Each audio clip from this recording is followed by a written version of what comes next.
Marami itong maka-shuttle gang nga dili naman malikayan na ngayon nagpalabas na naman ang armament hangin ng mga ka-shuttle ni Mon Lasakit kaysa ilong. Mao lang pagganaog na ako. Nagpalit na lang og pares diri sa may gilid. Gilid sa 7-Eleven, sa may Balibago, sa may JB. Tanaw na to kung lambe ba daw kuno nila yung pares dire.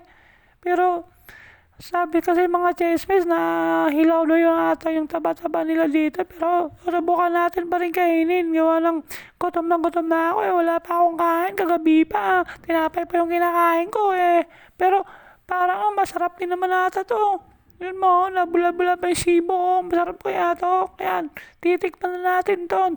The moment of truth kung lambe ba yun. Tanawa lang ng dagway oh. Nakakalo pa. No, lame. Oh, di ba? Dili.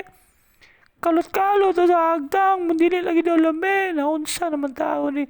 Tinuod yun dito ilangin ko. Kanili ko na lami dire. Sabaw rin lami. Manang kibalik na akong sa akong dagway ba para makita ninyo nga lami. Kung daw akong ikawan. Pero ang tinuod yun na. Dili yun siya lami. Ang lami na sabaw. Hilaw-hilaw yun dito. Manang wala na ako giyorot. Minguli na dayan ko. Diretso sa paputang boarding house. Kaya na. Kasi kung doon pa lang ako to, kasi mo sakit pa akong tiyan. Malang ningulin ako eh. Tulgo na kayo ko. Sa ano, sakit na pala akong ulo. Walang git-git pa kayo dire. Wala ka, mura mo kong minggan ba. Pasok pang buntag ba. Basta. Para sa kuha ka tong mami na to, dili na ka mo balik. Mami, pares na to, dili na ka mo balik dito kay. Sa bora maganda ilami. Basta, bye-bye.